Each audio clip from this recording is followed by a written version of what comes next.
जय गुरुदेव। सत्संग किसे कहते हैं? प्रेमी भाई बहनों, सत्संग दो शब्दों से मिलकर बना है। संत यानी सत्य और संग यानी साथ, अर्थात सत्य का साथ, सत्य की बातें सुनना, अच्छे विचारों और संत महात्माओं की संगत में रहना, यही सत्संग कहलाता है। शास्त्रों में कहा गया है कि सत्संग मनुष्य के जीवन को अंधकार से प्रकाश की ओर ले जाता है। जैसे अंधेरे कमरे में दीपक जलते ही रोशनी हो जाती है, वैसे ही सत्संग में मन का अज्ञान दूर हो जाता है।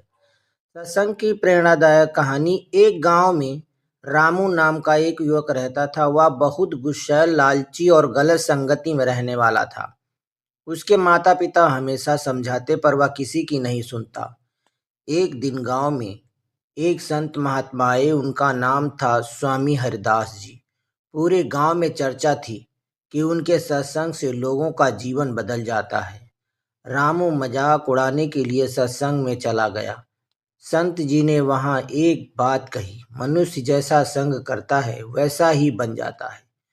कोयले के पास बैठोगे तो कपड़े काले होंगे, चंदन के पास बैठोगे तो सुगंध आएगी।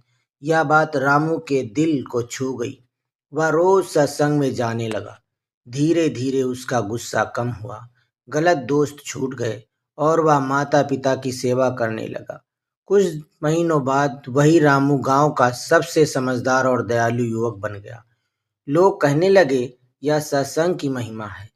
सत्संग के लाभ, मन को शांति मिलती है, बुरे विचार दूर होते हैं, अच्छे संस्कार विकसित होते हैं, भगवान और गुरु के प्रति प्रेम बढ़ता है, जीवन का सही मार्ग मिलता है। निष्कर्ष, सत्संग केवल कथा सुनना नहीं है, बल्कि सुनी हुई बातों को जीवन में उतारना ही सच्चा सत्संग है। जय गुरुदेव।